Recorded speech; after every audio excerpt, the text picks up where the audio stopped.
Igbo ndị ọma anyị alọghachila azụ n'obere ezumike ahụ anyị gara. Ọ ka bụkwa akụkọ ụwa bụkwa nke na-abịara unu site n'isi mbido telivishọn. Maka akụkọ ndị a na ndị ọzọ n'uju, ị nwere ike soro anyị n'igwe nzirịta ozi ọlọrọ ọhụrụ anyị dị iche iche na Facebook, Twitter na Instagram @isi mbido TV. Ị nwekwara ike gaa na webụsaịtị anyị ebe ahụ ka ihe emume anyị niile juru eju ma bara abara. E nwere akara ekwentị na-aga n'ihe onyonyo oge ugbu a. Ị nwere ike kpọtụrụ anyị enwe ozi ọbụla nke ị chọrọ izi anyị ga-aza gị ozugbo na-egbughị oge. Onye Prime Minister nke mba Britain iwu Boris Johnson ekwuola na iwu onye nọrọ n'ụlọ ga-adị ire n'obodo ahụ tutu ruo abalị mbụ nke ọnwa June. Johnson kwuru nke a n'ụbọchị Sọnde dịka ọ wepụtara ụkpụrụ dị iche iche a ga-eji kwụsị iwu onye nọrọ n'ụlọ bụ nke bidoro n'izu ụka asaa gara aga. Ugbu abụọ ga-eji emechi iwu onye nọrọ n'ụlọ n'izu ụka ka o kwuru n'ozi ọ gbasara ma kwuo na ụfọdụ ụlọ akwụkwọ ndị praịmarị na ụlọ ahịa nwere ike imepe site n'abalị mbụ nke ọnwa June. Johnson kwuru na n'ọtụtụ ebe ọha mmadụ na-anọ nwere ike imepe ọzọ n'abalị mbụ nke ọnwa Julaị. Ọ rịọkwara ka enyocha ndị ọbụla ji ụgbọelu efebata na mba ahụ. Ọtụtụ ndị mmadụ amanyere gọọmenti obodo ahụ ka ha wepụta usoro ha ga-eji pụọ n'iwu onye nọrọ n'ụlọ. Mba Britain enwela ndị nwụrụ site n'ọrịa coronavirus ruru 32,000 n'ọnụọgụgụ kamgbe ọrịa bidoro, bụkwa nke kacha dị njọ n'ụwa niile. N'ebe Amerịka bụ ndị ọrịa kacha kpaa ike na mba Europe. Ma dịka ha pụrụla n'agba ọrịa kacha kpaa ike, Johnson kwuru na ọ ga-abụ ara ịla n'iyi mbọ niile ndị mba ahụ gbarala kamgbe iwu onye nọrọ n'ụlọ bidoro. Ihe ọzọ kwupụtara bụ ihe a kpọrọ conditional plan bụ nke ha gụpụtara taa. Johnson kwupụtara na mba Britain nọ n'ogo nke 4 kamgbe ọrịa bidoro, ma ụzọ ziri ezi ka ha chọrọ iji laghachie n'ogo nke 3 ọbụladị ka mfesa ọrịa dị iche iche n'obodo ahụ. Ụkpụrụ nke mbụ bụ ka ndị nwere ike isi n'ụlọ na-arụ ọrụ ka ha mee nke a, ma ndị na-enweghị ike ime nke a ka ha dobe iwu social distancing ma zere ụgbọala eji akpa ego bụ nke ọha mmadụ na-abanye. Johnson kwuru na a ga-akwụsịtụ iwu mmachi e nyere site n'ụbọchị Wednesday iji mee ka ndị mmadụ gbatịa ahụ sonye n'egwuregwu, mana nke a ga-abụ na gburugburu ụlọ ha. N'ụkpụrụ nke abụọ, opekata mpe n'abalị mbụ nke ọnwa June, anyị kwenyere na anyị ga-ebido mepewe ụlọ ahịa dị iche iche ma mekwa ka ụmụ akwụkwọ praịmarị laghachie n'ụlọ akwụkwọ site n'ịnabata ndị nke dị afọ 4 ruo afọ 5, afọ 5 ruo afọ 6 na afọ 10 ruo afọ 11.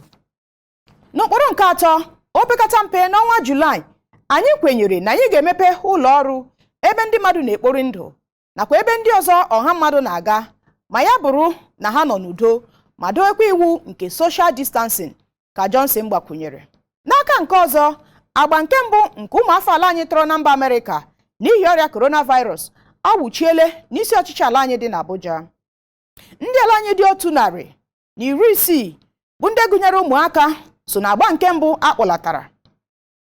Ha wụchiri n'ọdụ ụgbọelu nke Nnamdi Azikiwe International Airport, Abuja, dịka o ji nkeji 5 gafee elekere 11 n'isi ụtụtụ Sọnde.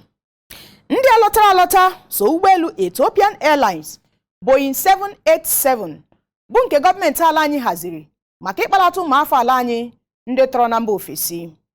Ụgbọelu Ethiopian Airlines 8509 bụ nke kwa ụmụafọ ala anyị dị 160 bụ ndị esi mba Amerịka kpọlata awụchiela n'ọdụ ụgbọelu nke Nnamdi Azikiwe International Airport, ka onye minista na-ahụ maka ihe na-eme na mba ndị ọzọ bụ Geoffrey Onye kwuru ka ọ na-anabata ndị a si esi lọta. Ụgbọelu ahụ hapụrụ Newark International Airport, New Jersey n'abalị Satọde ka o jiri nkeji 2 gafee elekere 8 nke abalị. Onye kwuru na ndị alọta ga-anọrọ onwe ha abalị 14 na Abuja tupu ha agawa ebe ọbụla ha chọrọ ịga n'ala anyị. Otu Federal Road Safety Corps FRSC ekwuola na ha nwụchiela ụgbọala dị 791 n'oke ala steeti Ogun na steeti Lagos n'ime mkpụrụ ụbọchị 5. Nke a bụ dịka ha na-etinye iwu nke ọchịchị etiti nyere maka ime njem site n'otu steeti banye n'ọzọ. Maazị Samuel Obayemi bụ onye zonal kọmanda na-ahụ maka steeti abụọ a kwupụtara nke a n'ajụjụ ọnụ nke News Agency of Nigeria gbara ya na Lagos. Obayemi bụ onye Assistant Coast Marshal kwuru na ndị otu ya chụghachiri ụgbọala dị 149 site n'oke ala Lagos n'ebe ụgbọala dị 642 ka a chụghachiri azụ n'oke ala Ogun steeti site n'ụbọchị Mọnde bụkwa ụbọchị a kwụsịrị iwu onye nọrọ n'ụlọ ruo ụbọchị Fraịde. Ndị otu ya nwetakwara ihe mberede nke okporo ụzọ bụ nke tara isi mmadụ 3 ma merụọ mmadụ 26 ahụ n'oge ahụ. Ọbayemi kwuru sị n'abalị 5 gara aga bụ mgbe ọchịchị etiti kwụsịrị iwu onye nọrọ n'ụlọ ma machikwa ngagharị site n'otu steeti banye na steeti ọzọ. Otu FRXC achụghachiele ụgbọala dị 791 n'ebe ha si abịa n'oke ala Ogun steeti na Lagos steeti. Ọ bụ ihe mwutekwa na enwere ihe mberede 9 bụ ebe mmadụ 3 tụfuru ndụ ha, mmadụ 26 enweta ihe mmerụ ahụ dị iche iche. Anyị ga-aga n'ihu n'ọrụ anyị bidowe iwu nke ọchịchị etiti nyere igbochi ime njem site n'otu steeti banye na steeti ọzọ ewezuga njem ndị dị iche, ka Ọbayemi kwuru. Onye zona kọmanda rịọrọ ndị mmadụ na ndị njem ka ha were ndụ ha n'okporo ụzọ kpọrọ ihe. Onye isi arịọkwara ndị ala anyị ka ha dowe iwu niile e nyere maka ime njem site n'otu steeti banye na steeti ọzọ bụ nke na-enye aka ibelata mfesa ọrịa coronavirus. O kwukwara na FRSC ga-aga n'ihu ịkọwara ndị mmadụ banyere uru nchekwa n'okporo ụzọ bara. Anyị ga-echeta na onye isi ala bụ President Muhammadu Buhari kwuru ka akwụsịtụ iwu onye nọrọ n'ụlọ na steeti Lagos, Ogun na FCT Abuja site n'ụbọchị Mọnde abalị 4 nke ọnwa Mee. N'aka nke ọzọ, gọọmenti steeti Ọshụn ekwuola na otu nwoke si Kano lọta na steeti ahụ bụ ọrịa coronavirus bụ nke mere ka ndị ọrịa ji aka na steeti ahụ bụrụ 3. N'ozi onye kọmishọna na-ahụ maka ahụike bụ Dọkịta Rafiu Isamotu kwuru na nwoke a ka akpọgarala ebe a na-enyocha ndị bụ ọrịa dịka o si iwu zubata na steeti ahụ. O kwuru na nwoke a ha gidere ka ndị agbata obi ya kpọtụrụ ndị otu na-ahụ maka ịchụ ọrịa coronavirus ọsọ na steeti ahụ ozugbo ọ nwụchiri. Isamotu kwuru sị na nnyocha mere otu onye chere na ọ bụ ọrịa coronavirus bịara bụrụ eziokwu n'ime mmadụ 14 e nyere ndị NCDC na-eme nchọcha, ndị African Center of Excellence for Genomic of Infectious Disease nke dị n'Ede na steeti ahụ. Nwoke a zụbatara si steeti Kano bụ nke ndị agbata obi ya kpọtụrụ ndị otu COVID-19 ozugbo. Ka ọ dị ugbu a, anyị nwere mmadụ 3 bụ ọrịa na steeti ahụ. Nke na-atọ ụtọ bụ na onye nke a nwụchiri ka ọ batara egosibeghị ihe ndị eji mara ọrịa coronavirus. Dr. Isamotu kwuru na n'ime mmadụ dị 434 emere na nnyocha n'ebe ndị NCDC na-eme nnyocha n'Ede. O kwupụtara na a ka na-emekwa nnyocha na-aga n'ihu. Onye kọmishọna gara n'ihu kwuo na gọọmenti steeti ahụ anaghị ehi ụra n'ihe banyere mfesa ọrịa n'etiti ndị bi n'ime ime obodo ma gbakwa mbọ ka ya bụ mfesa ọrịa belata. Ọ rịọrọ ndị bi na steeti ahụ ka ha na-eche nche ma mụrụ anya oge niile iji kpọtụrụ ha ma ọ bụrụ na ha achọpụta na e nwere onye bụ ọrịa na gburugburu ha. Ọ rịọkwara ha ka ha ghara ịnabata onye ọbụla si steeti ọzọ bata na steeti ahụ n'oge a, kwuo na ọ dị njọ ime nke a n'oge a. Ana m arịọ ndị bi na steeti a ka ha mụrụ anya ma kpesa onye ọbụla ha chebu ọrịa site n'ịkpọ akara ekwentị ndị ewepụtara. Ka anyị kwụsị ịnabata ndị mmadụ n'ụlọ ma kwụsị ndị ezinụlọ gị na ndị enyi gị ịchọta gị na steeti ahụ n'oge a, n'ihi na nke a nwere ike ịbụ ihe ọjọọ, ka Isamotu kwuru.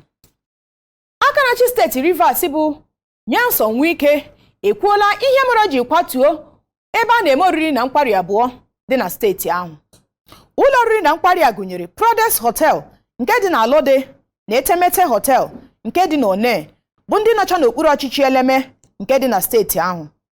Wike kwuru na akpatụrụ ụlọ oriri abụọ a n'ihi na ha edobeghị iwu e nyere maka ọrịa coronavirus, n'agbanyeghị na a dọrọ ha aka na ntị ọtụtụ oge. Wike kwuru na ihe mere o ji elenye anya n'ebe ụlọ oriri na nkwari dị bụ n'ihi na onye mbụ butere ọrịa ahụ na steeti ahụ kesara ya site n'ụlọ oriri. Wike bụ onye hụrụ ka esi kutuo ụlọ oriri Prodes Hotel Alode nke dị n'Eleme kwuru na ihe o mere gbasoro ụkpụrụ nke Rivers State Government Executive Order 6 bụ nke machibidoro imepe ụlọ oriri n'okpuru ọchịchị 23 enwere na steeti ahụ. Gọvanọ Wike gwara ndị nta akụkọ n'ebe a kụturu ụlọ oriri ndị a na a ga-edowerịla iwu bụ nke mere gọọmenti steeti ahụ ji tinye ya n'ọrụ.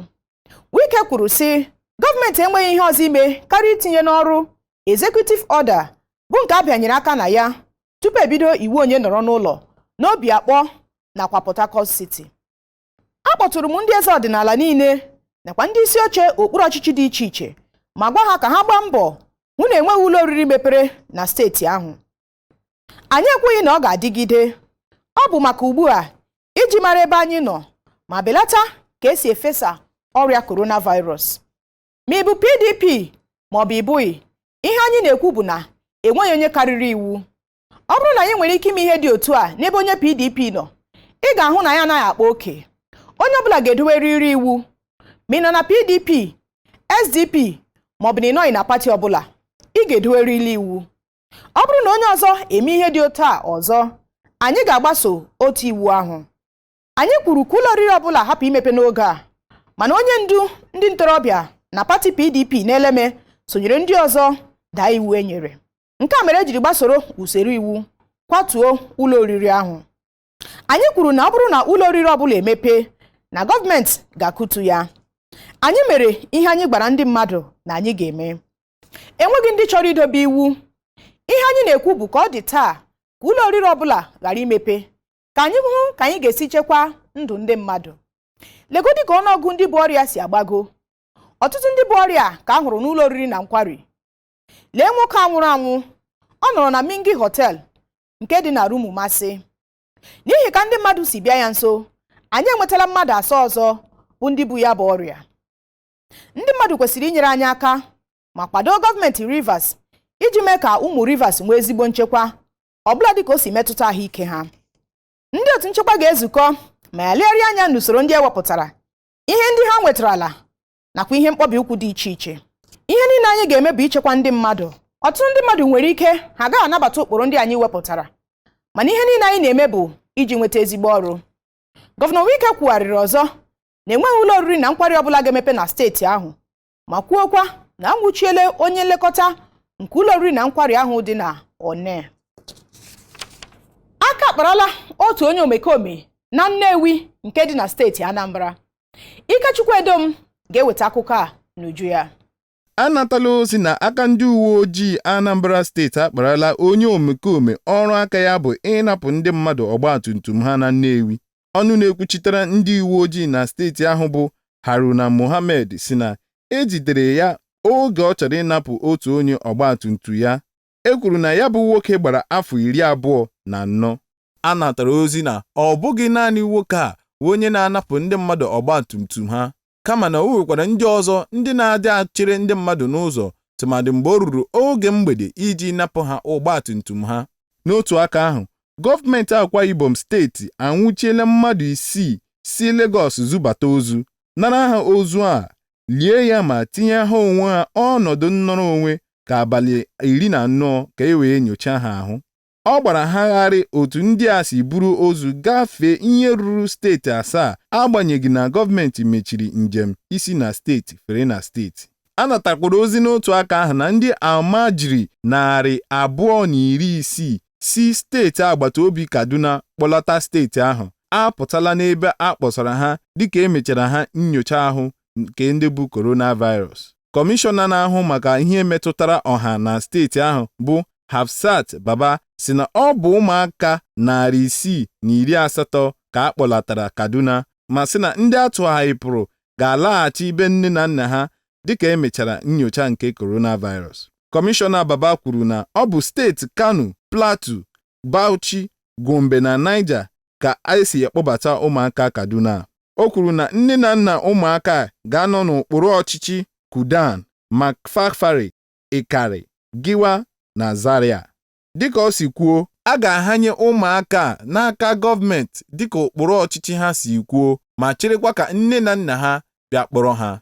N'otu aka ahụ, Gọvanọ Babajide Sanwo-Olu, aka na-achị Lagos steeti, ekwuola na ọtụtụ ndị mmadụ na-enupụ isi n'ụkpụrụ enyere ha iji lụsa ọrịa coronavirus ọgụ.